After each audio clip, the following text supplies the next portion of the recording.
When we're in conversation now with Sanjay Mookim, Head of India Equity Research at JP Morgan. Sanjay, great to have you on, and thank you so much for your time with us this morning on India Market Open and on NDTV Profit. I think what's happening in the markets today, and of course we will not talk about just today with you or focus on today, but it is in a sense reflective of the big question mark when it comes to Indian equities. Everything else maybe seems to be going well for Indian equity. You have corporate results also which are now coming in place, but geopolitical factors and the lack of a trade deal seems to be the big problem, isn't it? Good morning, it's great to be on. Yes, of course, look, there will be these periods where people worry about certain things, they get excited about something else on the contrary.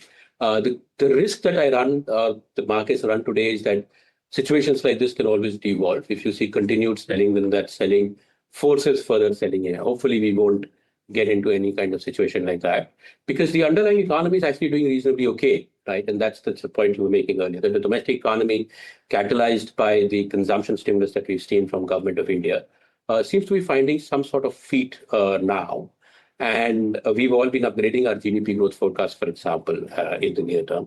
So I wouldn't necessarily characterize the setup as entirely negative. But yes, over the last few days, there have been these concerns that have accumulated, which are causing a little bit, well, hopefully a temporary setback to the market. Sanjay, good morning. Neeraj here. Good morning. So the argument will always be that the positioning that the foreign institutional investors have, plus the valuations that India trades, at some point of time will bake in the negatives. Are we baking in the negatives, or is that valuation number still some time away? So, Neeraj, as with all things, there's a yes and no. Right? If you look at the absolute multiples, right, the market is trading at the higher end of its historical valuations, even on the large cap Nifty basket. And of course, if you take smaller caps, valuations are reasonably high on absolute again. If you take it post-COVID multiples also, you are not really back to average or below average at all. So you cannot say that the market is in any terms cheap. However, the problem is that if you look at India relative to equity assets everywhere else in the world, right, then our premiums, and we've always traded a premium for a variety of reasons, that premiums have come down quite a bit, right? So relative to S&P, I am now trading at a discount. And we've discussed this previously on your show, Neeraj. India has actually tracked S&P multiples quite closely over a very long period, actually. So we are trading on a relative discount. But in absolute terms, it's very difficult for you to go out and say that this market is cheap, it's at a bottom on multiples, that you must go and re-examine an investment in India. And that's the challenge. That if you believe that global valuations are fine, then India is not bad. Yeah, well, that's true. Okay, then the flip side to that question, Sanjay, is that earnings growth seems to be bottoming out. In fact, quarter two was reasonably okay. The signs are that quarter three, quarter four could be good.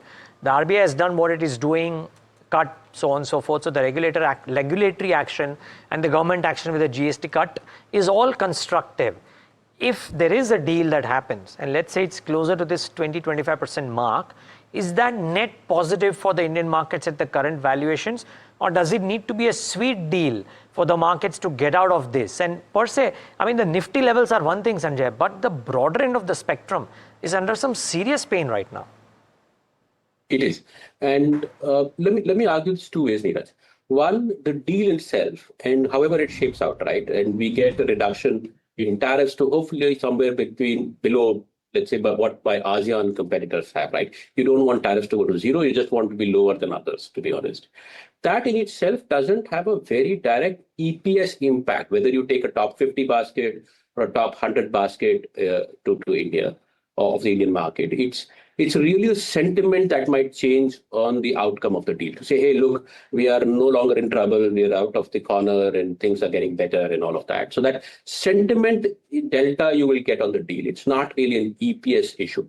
For the broader market also, so far we haven't seen, touchwood, an EPS issue on the tariffs. Of course, it matters to the segments that are affected, the textiles, the leatherworks, etc. But these are very relatively small. What I would argue, Neeraj, is that the selling or the panic that you're seeing in the broader market today has its own endogenous drivers and not necessarily directly related to the tariff issue, to my mind. Right? What we are seeing, and we can discuss this separately, is the impact on the INR because of a lack of capital flows. That could be driven by sentiment on tariffs, to be honest. You know, Sanjay, if we were to look at the Indian equity markets and factors there, keeping tariffs aside for a minute, and of course, impact on rupee and all of that is something that we're seeing. Would you say, or would you be in the camp that believes that there has been a marked improvement in quarterly numbers in corporate performance, which gives a sense that second half might be better? Would you feel that kind of optimism right now? I think the jury is out a little bit. And again, let me say this: the September quarter was better than expectations, right? And you didn't see the kind of downgrades that are typical in India. But that is partly to do with the fact that expectations had been reset quite a lot, right? Post the communication that we got from companies in the June results, expectations or earnings projections for the September quarter were right-sized. And in context of that, companies have either been able to deliver or even beat those expectations. If you look at the earnings growth projected for the large caps for this year, fiscal FY25, 26, the expectations are single-digit growth, and we'll probably get it, right? The expectations for FY27 are high double digits, however, right? And so what you would argue is that we've got a temporary reprieve from the downgrade cycle. Whether I will meet that 17-18% forecast for FY27 is still very uncertain. There is hope, however, that given the consumer stimulus that we've seen, the fact that consumer confidence in India is actually mending, and there's a bunch of data points which are saying that urban consumer sentiment is starting to get better and get better even before the GST cuts were implemented. There is hope that you start to see a little bit of earnings momentum in a portion of the large cap basket in India. Right? I would still argue that that is in the hope category. Are we in a situation where I can say FY27 numbers are right and will not be downgraded? I don't think so. I think the expectations for 27 are still too high. Amongst what we have seen with the corporate results, and you put that well, where you're saying that better than expected, but the jury is still out. And in light of RBI action, how would you place financials in that metric? Well, it's been a sector that we've liked for a while, and we continue to emphasize that in the context of the Indian market, financials look very well placed. If you model the EPS growth for the next 3 years for large cap financials, we can reasonably predict a 13 to 14% EPS CAGR, broken up into the fact that NIMs should bottom out, that loan growth is starting to look a little bit better, and that you should start to get a little bit of operating leverage at the financials as well. And given the multiples as they are today, in contrast to where multiples are for the rest of the market, I think it becomes a no-brainer to say that the financial cohort looks very well placed in the growth versus valuation trade-off in India. Now we can decide what flavor of financials you want, whether you want large caps, or you want to take mid-cap risk, or you want SOE risk, etc. But the fact that the RBI is turning supportive or has turned supportive, the fact that liquidity is no longer as much of a problem as it was, it underpins our expectation of double-digit EPS CAGR for the next 3 years. Sanjay, the bogey of the yen carry trade unwind if the BOJ were to hike rates, how big a problem it is for Indian equities? Well, Neeraj, we've discussed this before.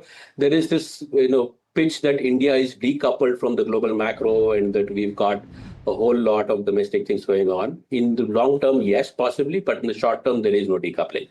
If you see unwinding of any sort of trades, if you see pressure on global equities, and for whatever reason, let's say the S&P or EM equities take a leg down, we will probably accompany that correction, right? So I don't think, you may not have a direct impact and you can say, the size of these investments are only X and doesn't really matter, but it matters on sentiment. If you do see global equity corrections, like I say, India we may outperform an EM correction if, let's say, the AI bubble peaks out, but it's not like we'll have absolute positive returns in a global downturn.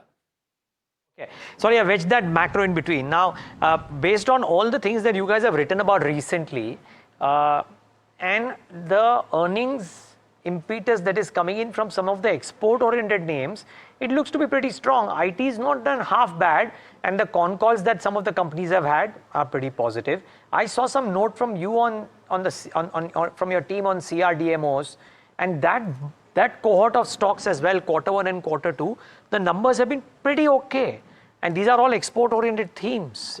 I mean, what's happening here? I mean, is it that the numbers are looking okay and the valuations may rise? Are you constructive in these buckets? Not yet. So let's say for IT, we are not, because there is this Damocles sword, if you will, Neeraj, on the fact that AI, it keeps evolving on a daily basis. If it does end up, improving the productivity the way it is forecast to, then it might affect not just growth, but it might affect margins for the entire Indian services sector over time. This is a known unknown. You are right in saying that it has not yet materialized. We're not seeing this in quarterly numbers or communication or whatever checks that we do of the space. But it is a risk that is large enough for us to remain on the sidelines of the sector for now. Now, of course, you can take bottom-up views, and there are preferred stocks that we have in the space. But we'd still be careful, and we'd still wait for clarity on how the entire AI thing evolves before stepping back in. On the other export sectors, you can argue, of course, the whole pharma space is exempt from tariffs. It's not really a thing that is at risk, and that India should have a multi-year tailwind in growing these businesses and continuing to export to the US and other parts of the world. There are, of course, again, bottom-up execution challenges in some companies, which we'll figure out. But it is, so healthcare as a broader sector is something that we like quite a bit, actually, Neeraj. Okay, so healthcare looking good. I'm just wondering if, amongst other things, you're looking at defense favorably, defense and real estate, if I were to add those two buckets. Well, defense over the medium term, yes, in that the drive for the government of India to indigenize defense capex should continue. Of course, you should remember that defense capex in itself doesn't grow very rapidly every year. The actual quantum remains relatively stable or grows minor amounts. It's just a shift to indigenous production that drives growth for Indian companies. That should be here to stay. The only challenge that we face is that in many cases, expectations are reasonably high, and B, the multiples reflect those expectations. So when you see a little bit of a letdown, if you see a little bit of a slow up in order flow or execution, you have both the challenge of earnings misses and of multiples taking a break. So structurally, I think the local defense companies should do well over a period of time. It's just a question of figuring out what is the right entry point into the space. Okay, Sanjay, thank you so much for speaking with us. Sanjay Mookim of JP Morgan there.